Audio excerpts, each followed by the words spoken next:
오늘은 샌디프 자우아르의 내가 알던 사람이란 책을 리뷰하고 낭독하려고 합니다. 책 표지는 이렇게 생겼고 구성은 1부와 2부로 나뉘어져 있습니다. 우선 이 책은 파킨슨병에 걸린 어머니와 알츠하이머 병에 걸린 아버지 사이에서 심장내과 전문의인 아들이 간병인으로서 그리고 의사의 관점으로 바라본 병리학적인 알츠하이머에 대해서 쓴 책이라고 크게는 볼 수 있을 것 같습니다. 제가 썸네일에서도 삶에서 기억이 중요한가? 라는 물음을 던졌는데요. 여러분들은 어떻게 생각하시나요? 만약 영화 이터널 선샤인처럼 괴롭고 아팠던 기억은 모두 지울 수 있다면 여러분들은 그렇게 하실 건가요? 저는 이 책을 보면서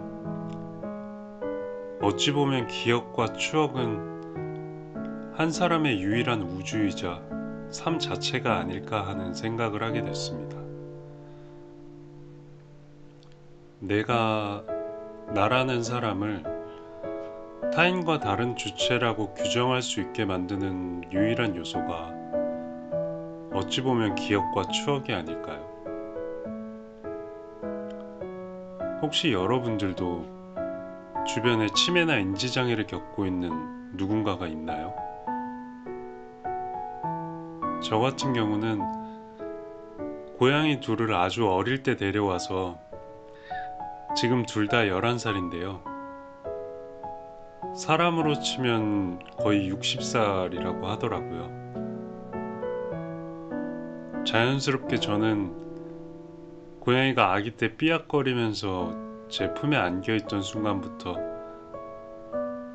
지금 이렇게 옆에서 이렇게 곤히 자고 있는 이 순간까지 꼭 영화처럼 스쳐 지나가면서 올해 겨울을 함께 보내고 있는 것처럼 앞으로 몇 번의 사계절도 아프지 않고 함께하면 좋겠다는 생각을 했습니다. 가족이나 친구, 반려동물이 치매나 인지장애를 겪고 있다면 그건 우리가 그 누군가와 소중한 시간을 함께 했다는 방증이 아닐까요? 그 긴 시간을 돌이켜 봤을 때 나는 그 관계에서 과연 충실했는가? 라는 생각이 들면서 어쩌면 함께할 날들이 함께한 날들보다 조금밖에 남지 않은 그 누군가에게 최선을 다하고 싶다는 생각이 들었습니다.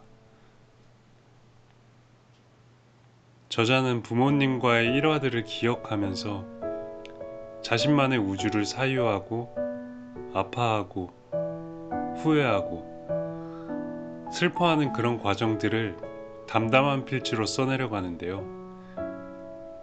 그래서 저는 더 마음 아프게 읽혔던 것 같습니다. 꼬집어서 눈물 흘리게 만드는 게 아니라 아리듯 아파오는 그런 느낌으로 이 책을 읽으면서 몇 번을 울컥했네요.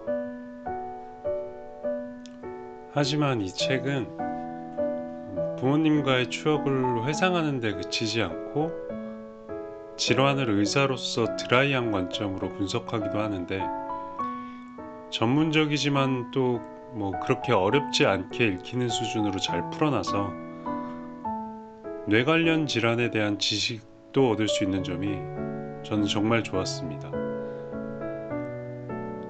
또 이 책을 읽는 동안 누군가와의 추억을 회상하고 슬퍼하고 미소 지을 수 있고 그 사람과의 관계에 대해 다시 떠올린 것만으로도 제겐 아주 값진 책이었습니다. 여러분들도 이 책을 읽으면서 마음껏 슬퍼하고 미소 지을 수 있는 시간을 가지시길 바라면서 이제 낭독해 드릴게요.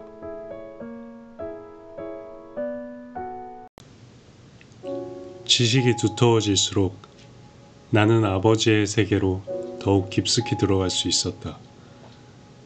그리고 우리 사이의 틈을 내가 평생을 노력했지만 좀처럼 좁히지 못했던 그 간극을 조금이나마 메울 수 있었다. 그럼에도 그 길은 생각건대 내 인생을 통틀어 가장 험난한 노정이었다. 7회에 가까운 세월을 나는 다그치고 재촉하며 협박하고 회유하며 애원하고 간청하며 격려하고 조소하며 보냈다. 나는 아버지에게 걷기를 강권했고 책을 사다 안겼고 억지로 퍼즐을 들이밀었다. 나는 아버지를 사랑하고 아꼈지만 동시에 증오하기도 했다. 나를 잊어버리지 마라. 아버지의 두 눈은 그렇게 말하는 듯 했다. 고로 나는 아들된 도리로 아버지에 대한 기억을 되도록 온전히 남겨두기로 마음먹었다.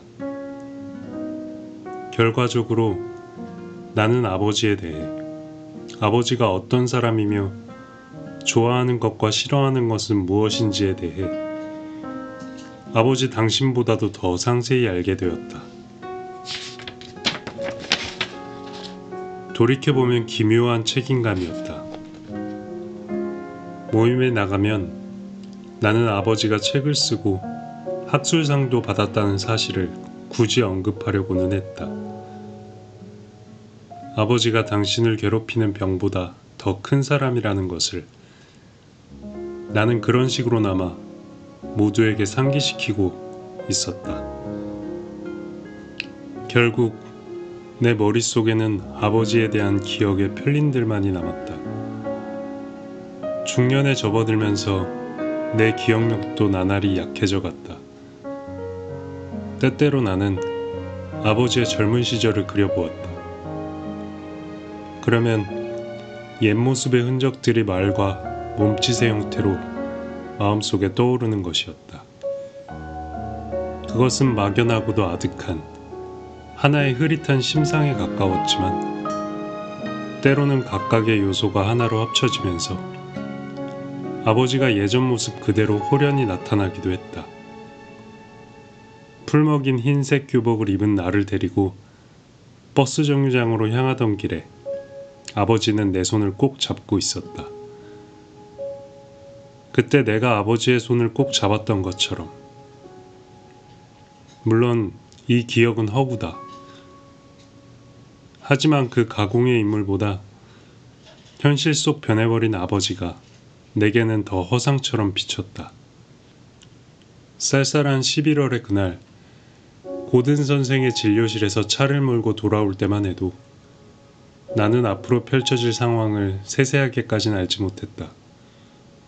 하지만 한 사람의 의사로서 그 병이 끝내 이 길이라는 것 정도는 알았다. 뜻밖의 결과나 기적 같은 건 기대할 수 없었다. 종국에는 질게 뻔한 싸움이었다. 내 머릿속 유일한 의문은 패배하기까지 과연 얼마나 많은 희생을 치르게 될 것인가였다. 어머니와 아버지의 대화. 양친의 독립적 생활은 점점 더 많은 금전과 감정의 소모를 요구했다.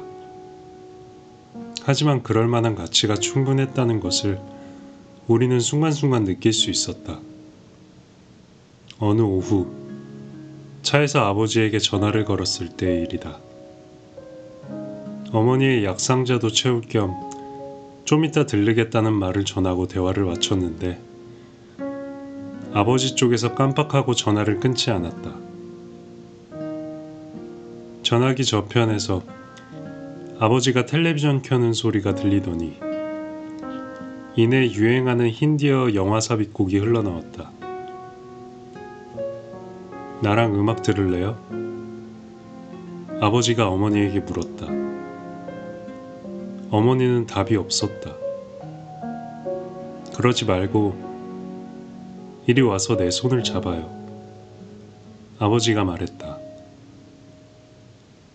나 같은 사람은 아무한테도 쓸모가 없어요. 어머니의 목소리가 들려왔다. 나는 당신이 없으면 안 돼요.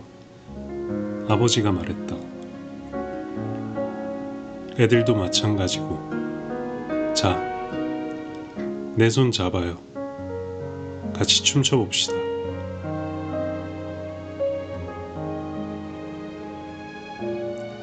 (3장) 그럼 난 택시를 타고 가마.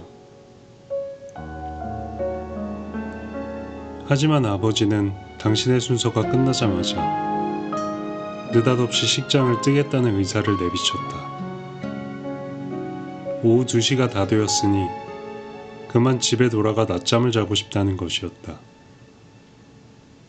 몇 분만 더 있다 가요. 행사 끝날 때까지만. 나는 조용히 아버지를 붙잡았다. 내가 피곤해서 그래. 애당초 오래 있을 생각도 아니었고. 아버지는 다른 참가자의 이름이 불리고 있는데도 큰 소리로 말했다. 제발요 아버지. 지금 일어나면 모양새가 안 좋아서 그래요. 몇 분만 더 있다가 다 끝나면 나가요. 나는 숨죽인 목소리로 아버지를 달래보았다. 아버지는 잠시 생각에 잠겼다. 어느새 사람들이 우리 쪽을 흘끔흘끔 곁눈질하기 시작했다. 그럼 난 택시를 타고 가마. 이렇게 말하며 아버지는 엉거주춤 자리에서 일어섰다. 나는 아버지의 재킷 소매자락을 잡아당겼다. 아버지 제발 좀. 나는 이를 악물고 최대한 소리를 낮췄다. 여긴 제 직장이에요. 그냥 몇 분만 더 기다려달라고요. 급기야 나는 아버지를 향한 경멸감이 목까지 차오른 나머지 이런 말까지 내뱉었다. 택시는 어디서 잡으시게요? 지금 여기가 어딘지도 모르시잖아요. 아버지는 나를 빤히 쳐다보았다. 내 말을 곱씹는 중이거나 돌연 굴욕감을 느낀 까닭인 듯 했다. 어느 쪽이든 아버지는 다시 자리에 앉았다. 당신이 공연한 고집을 부리고 있다는 사실을 불현듯 알아차린 기색이었다. 식이 이어지는 동안 나는 멍하니 식장 저편을 건너다 보았다. 아버지에게 그토록 쌀쌀한 말을 내뱉었다는 사실에 몸서리가 났다. 문득 연단 뒤쪽 난간에 나란히 묶여있는 포일 풍선이 눈에 들어왔다. 이내 머릿속에서 짤막한 기억 하나가 되살아났다. 7살 때였다. 뉴델리 집 현관문을 벌컥 열고 들어서는 아버지의 손에 헬륨 풍선이 들려 있었다. 나는 아버지가 미처 자리에 앉기도 전에 풍선을 잡아채 아파트 앞으로 달려나갔다가 그만 손에서 놓쳐버렸다. 당황해서 폴짝거리며 손을 내뻗어 봤지만 풍선은 순식간에 내가 닿을 수 없는 높이까지 두둥실 떠올랐다. 풍선이 멀리 날아가려는 찰나 아버지는 긴 팔을 쭉 뻗더니 공중에서 풍선에 달린 리본을 낚아채서는 다시 내 손에 쥐어주었다. 낡은 필름 영화처럼 가물가물한 장면을 뚫고 다시금 귓가에 아버지의 목소리가 들려왔다. 이만 가자 샌디프.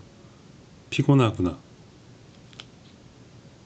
기억도 분노도 온데간데 없었다.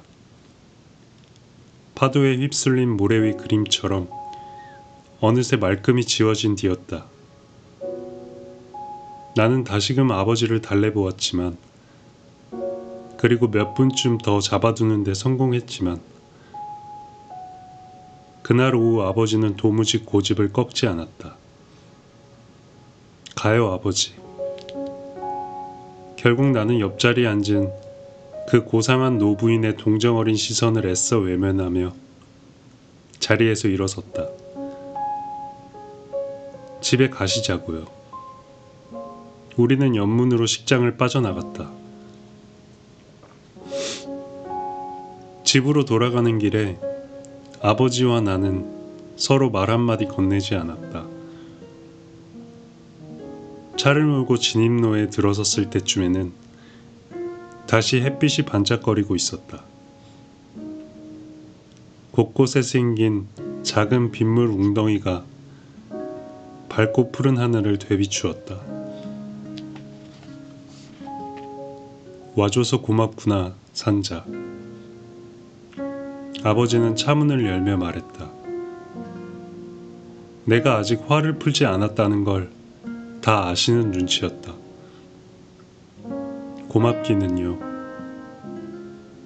나는 들릴 듯 말 듯한 소리로 말했다. 머릿속엔 온통 그곳을 벗어나고 싶다는 생각뿐이었다. 고맙지. 고맙고 말고. 아버지가 말했다. 같이 와줘서 얼마나 기쁜지 모른다. 넌 참 착한 아들이야. 일순 마음 가득 온기가 밀려들었다. 오랜 세월을 떨어져 살았지만 아버지가 건네는 다정한 말 한마디는 여전히 나를 들뜨게 했다. 내일 또 올게요. 내가 말했다. 몇 시에? 글쎄요. 일 끝나면요. 같이 나가서 커피라도 한잔 하죠 뭐. 입고 있던 회색 정장 때문이었을까? 차에서 내릴 때 아버지는 교수 시절과는 조금도 달라진 게 없어 보였다. 난 커피는 안 좋아해. 문을 닫기 전 아버지는 이렇게 말했다. 너 보는 걸 좋아하지.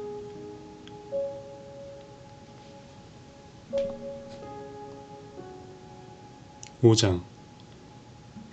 언젠가 떠날 땐 어차피 다 두고 갈 것들인데. 아버지는 나를 보자마자 우뚝 멈춰서더니 이내 식탁을 가리키며 앉으라고 말했다. 곧 가봐야 해서. 앉으라고. 아버지의 언성이 높아졌다. 식탁 위에는 부친의 노트북 컴퓨터와 함께 제임스 왓슨의 이중나선 한 권이 놓여 있었다.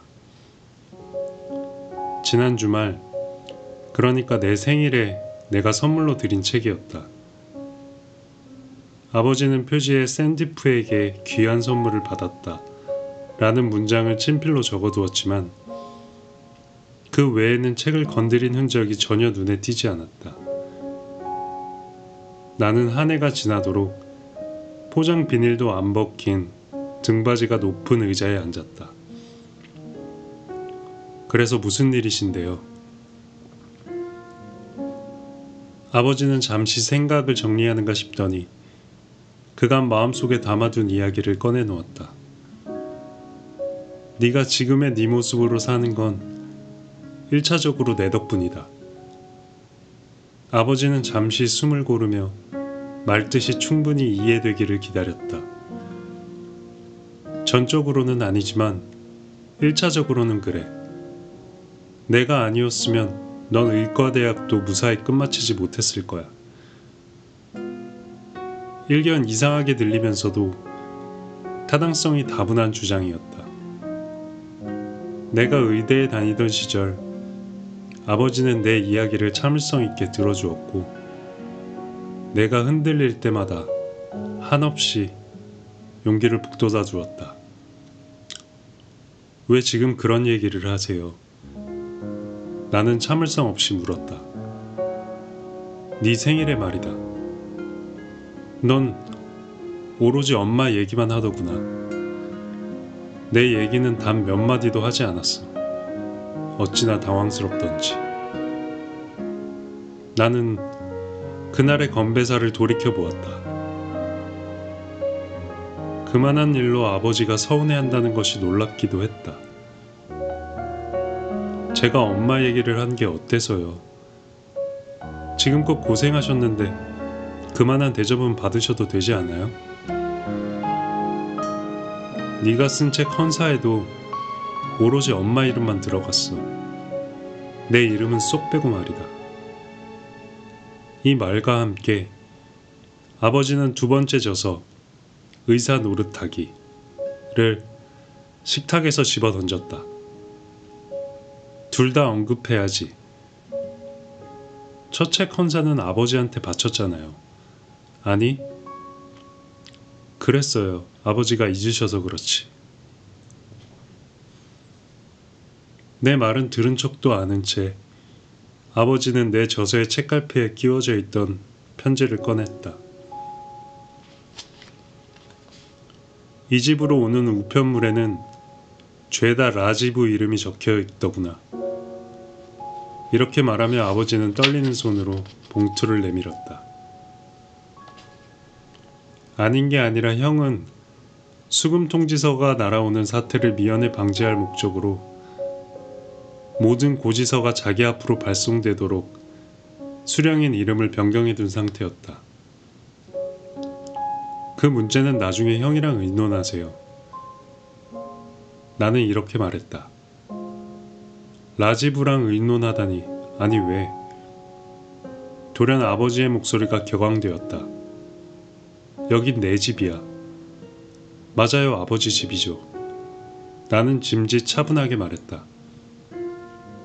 그런데 왜 온갖 곳에 라지브 이름이 적혀 있느냔 말이다. 아버지는 책 표지 안에 감춰져 있던 수표책을 벼랑간 꺼내 들더니 당신 명의로 발행한 수표를 한 장 뜯어내면서 매몰차게 말을 이었다. 자, 이 집값이다. 파고 돈을 판 돈이야. 라지브한테 갖다 줘. 그때처럼 아버지가 작고 연약해 보인 적이 없었다. 안 그러셔도 돼요. 아빠, 우린 가족이잖아요. 나는 최대한 부드러운 어조로 이렇게 말했다. 아버지는 내게 보여주고 싶은 것이 있다며 노트북 컴퓨터를 열었다. 나는 벽시계를 흘끔 쳐다보았다. 첫 환자가 접수를 시작하고도 남을 시각이었다. 로그인 페이지를 노려보는 아버지를 나는 가만히 지켜보았다. 피곤해 보이세요. 내가 입을 열었다. 내가 언제는 안 피곤했니? 아버지가 맞받아쳤다. 제 말은 평소보다 더 피곤해 보이신다고요. 왜 그러세요 정말? 엄마는 좀 어떠세요? 아버지는 잠시 말이 없었다. 똑같지 뭐. 어젯밤에는 글쎄 카페 뒤에서 사람들이 자고 있단 소리를 하더구나. 그래서 내가 아니라고, 잘못 본 거라고 그랬지. 나는 적당한 말을 떠올리려고 애썼다. 아버지 역시 나머지 가족들처럼 갈팡질팡할 때가 많았지만 그런 와중에도 아픈 어머니 곁을 꿋꿋이 지키는 모습이 나는 존경스러웠다. 늘 감사하게 생각하고 있어요. 나는 뒷말을 삼켰다. 그런 말들이 어쩐지 공허하게 들렸다. 감사는 무슨, 내가 사랑하는 사람인데. 아버지가 서둘러 말을 받았다. 적어도 이 정도는 해줄 수 있어야지. 너희 엄만 우릴 위해 너무 많은 희생을 치렀어. 인도에 살 때는 학교에서 학생들도 가르쳤지. 그 뜨거운 날씨에 버스를 타고 가면서 말이다. 내가 일이 없어 놀고 있을 때도 곁에 있어준 사람은 너희 어머니야. 나는 잠자코 귀를 기울였다. 그 순간 아버지는 정신이 더할 나위 없이 맑아 보였다. 이만하면 잘 산 인생이었지. 아버지가 얘기를 이어나갔다. 상이며 금메달도 제법 받았고 대학에 내 이름을 딴 센터까지 생겼지 않니? 너희 엄마 인생도 썩 괜찮았고.